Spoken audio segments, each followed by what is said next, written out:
1세대 아이돌 대표 센 언니 체리나. 무대와 축구장을 휩쓰는 그녀가 알고 보면 자식사랑으로 유명하다는데요.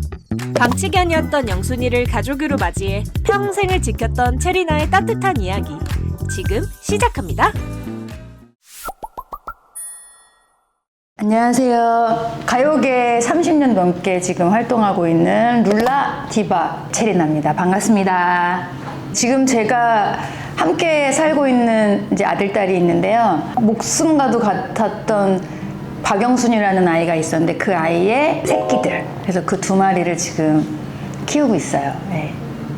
우리 영순이는요, 제가 이제 한참 이제 지금의 신랑하고 연애할 시기에 페이스북을 막 보고 있는데 삐쩍 마른 강아지 사진이 이렇게 하나가 있었고 밑에 사연이 이렇게 적혀 있는 거예요. 페이스북에 그 사연을 올린 친구의 이모가 키우고 있었는데 이모가 정신적으로 육체적으로 굉장히 컨디션이 안 좋고 몸이 안 좋은 상태에서 아이를 좀 많이 심하게 방치를 했는데 제 동생이 우연히 보러 갔다가 그 광경을 보고 막 너무 많이 울었대요. 그래서 이모가 키울 수 있는 환경이 아니면 우리 어디 보내자 해서 이런 사연들이 막 이제 좀 있었나 봐요. 그래서 진짜 며칠을 계속 눈에 밟히더라고요. 그래서 자기야, 내가 이제 얼마 전에 이런 걸 봤는데 내가 자꾸 눈에 밟혀서 미칠 것 같아 그랬더니 남편도 제 동생의 페이스북을 보고 그 아이가 계속 눈에 밟혔던 거예요. 그게 우리 지금 영순인 거예요. 그러니까 동시에 다른 데 장소에서 그 페이스북에 올라온 영순이 사진을 보고 계속 눈에 밟혔던 거예요. 그러니까 우리 아이가 되려고 그랬던지. 그래서 결혼하기 전이잖아요. 그래서 양가 부모님한테 허락을 받고 입양하게 됐어요. 우선은 저희한테 이제 인계해 주실 때 그래도 나름 샤워를 해놓고 아이를 정돈을 해놓고 이제 저희한테 인계를 해 주실 거 아니에요. 근데 받자마자 썩은 내가 계속 나는 거예요. 너무 심하게. 그래서 바로 병원을 이제 데리고 갔어요. 근데 귀가 안에 양쪽이 다 썩어 있었어요. 그러니까 썩어 있다는 표현이 좀 과격할 수 있는데 그냥 회복 불가능. 그래서 영순이가 무지개 다리 건너기 전까지도 약을 계속 먹을 수밖에 없었던. 상태도 안 좋고 너무 말랐고 귀 양쪽 다 관리가 안 돼가지고 뭐 그런 상황이었고 제가 데려오기 전에 아마 그 해 여름 중에 가장 더운 날이었을 건데 옥상에다 그냥 며칠을 묶어놓고 밥도 물도 없이 아이를 놔뒀다고 하더라고요. 그래서 너무 배고파서 목줄까지 먹었었다고 그 얘기까지 들었거든요. 그래서 트라우마가 한동안 물을 엄청 집착하고 밖에서 보여요. 이렇게 배가 올라오는 게. 그럴 때까지 물을 먹고 그랬었어요. 아이가 트라우마가 너무 심했었어요. 상태가 너무 안 좋았어요. 삐쩍 말라 있었어요. 삐쩍. 그러니까 갈비뼈 이렇게 보일 만큼. 온 가족이 환경이 안 좋은 상황에서 왔다는 걸 인지하고 있잖아요. 다 모두가. 그래서 애틋했던 것 같아요. 우리는 행복만 주자, 이 아이한테. 약간 그런 게 온 가족이 다 너 하고 싶은 거 다 해. 이런 마음. 정말 사랑스러웠던 포인트는 항상 제 껌딱지. 샤워를 하고 있으면 문 앞에 꼭 있고 화장실을 가도 문을 열어줘야 돼요. 그리고 제가 이제 스케줄이 있다 보면 밤 늦게 공연하거나 뭐 일을 하고 들어오면 늦게 일어나잖아요, 오전에. 그러니까 저희 신랑이 엄마 자니까 빨리 밑에 층 내려가야 돼 막 이렇게 꼬셔요. 끝까지.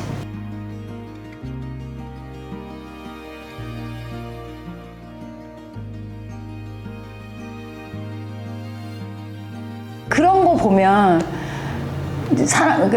흔한 말로 제가 환장하겠는 거예요. 너무 예뻐가지고. 그래서 뭐 어떤 특별한 순간보다는 그냥 처음 만날 때부터 계속 그런 생각을 가졌던 것 같은데. 더 이상 영순이가 아프지 않길 바랐던 체리나. 하지만 목숨 같았던 영순이는 결국 엄마의 곁을 떠나고 말았습니다. 그런 그녀의 옆을 지켜준 친구는 다름 아닌 디바의 멤버 진이었다는데요. 네, 안녕하세요. 디바의 영원한 래퍼. 지금은 1살 된 말티푸를 키우고 있는 김조희 언니 김진희입니다. 반갑습니다. 저도 언니래. 나 엄마 아니야.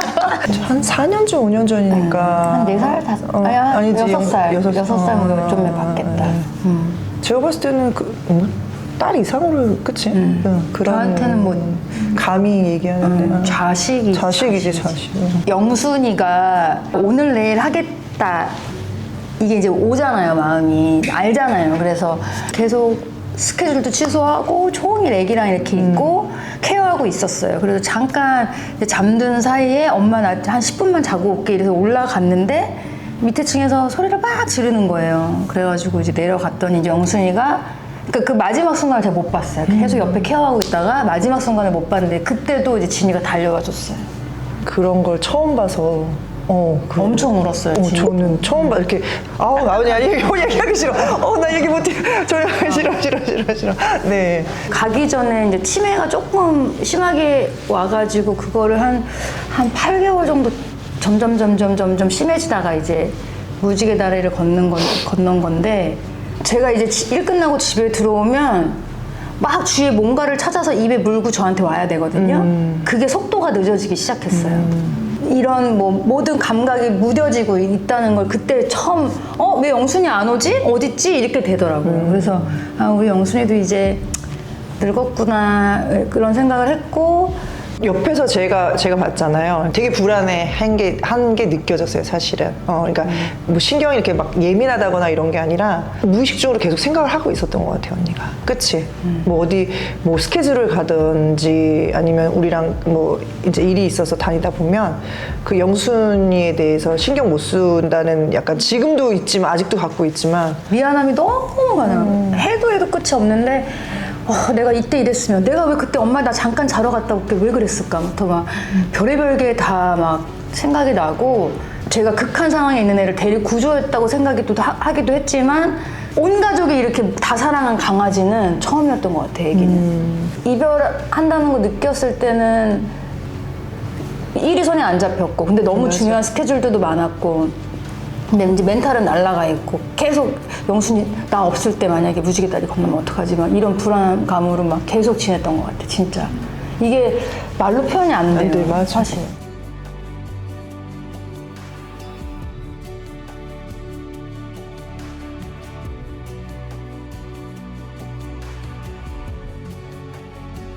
영순이 무지개 다리 건너고 최대한 안 울려고 노력하고요. 막 최대한 이제 이겨내려고 엄청 열심히 제 감정 컨트롤을 하는데 제가 지금도 생각해 보면 계속 참고 있는 것 같아요. 이렇게 누가 잠깐 톡 건드리면 맞아. 빵 터지기 일보 직전에 그 상태에서 계속 이렇게 지내고 있는 것 같거든요.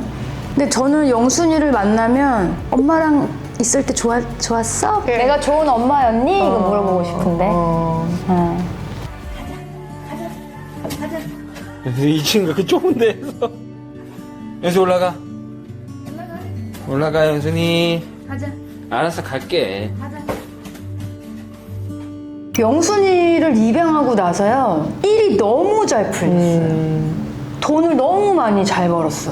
아니 이거 진짜 농담이 아니라 복덩이야. 내가 그래서 어떤 생각도 했냐면 하늘이 감동받았나?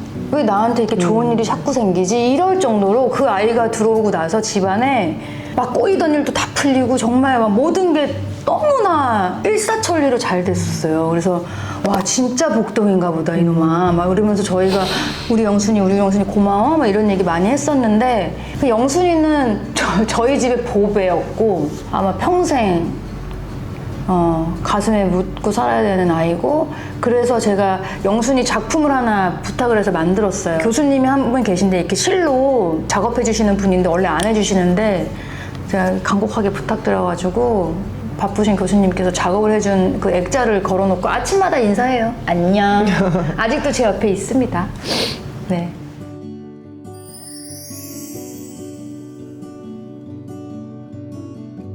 한마디로 딱 정의할 수는 없지만 저는 그런 얘기를 들었거든요. 이제 선물이라고 이런 얘기를 들은 적이 있어요. 근데 맞는 것 같아요.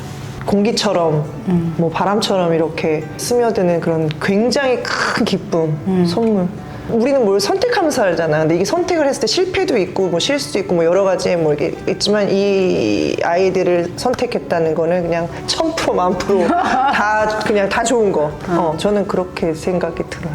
이렇게 선을 그어서 너희들은 동물이니까 우리는 사람이니까 이게 아닌 것 같아요. 이제는 그냥 가족이라는 거는 이 아이가 살아있는 동안 내가 할 수 있는 최선을 다하는 그게 부모님이 됐던 남편이 됐던 내 지인이 됐던 모두에게 소중한 사람들한테 하듯이 그런 존재죠 뭐. 제가 영순이를 그렇게 애틋하게 사랑할 수밖에 없었던 이유들이 있다고 아까 말씀드렸잖아요. 사연들. 환경에 안 좋게 처해 있는 아이들을 좀 보다 보면 이게 마음이 가는 순간이 있어요. 아, 내 새끼가 되려는 그 순간이 있어요. 그래서 좀 자주 들여다보시고 분양받지 마시고 최대한 입양을 하셔가지고 좀 안 좋은 환경에 있던 친구들 안락사 당하지 않게 좀 해주셨으면 하는 바람이에요. 그럼 더 사랑스러워요. 더 안타까워서 더 잘해주게 되고 그러니까 좀 그런 환경이 더 앞으로도 좀 많이 마련되고 어쨌든 지금 뭐 정책이나 이런 게 많이 좀 좋아지고 있으니까 그리고 이제 시대도 변했고 구조해야 되는 아이들에 대한 케어도 있지만 저는 이거를 번식하는 거에 대해서 그러니까 이렇게 물건 생산하듯이 하는 거가 완전 먼저가 돼야 되는 것 같아요. 사실은 너무 막 예쁜 강아지 다 예뻐요. 안 예쁜 강아지는 없어요. 안 예쁜 개는 없기 때문에 외적인 것만 보지 그치요. 마시고 그러니까 외적인 것만 좀 보지 마시고 그냥 그 아이의 사연, 스토리 이런 것도 좀 들여다봐 주시고 그냥 우리 가족 이렇게 생각하셨으면 좋겠어요. 네, 저도 그렇게 생각하고 있습니다.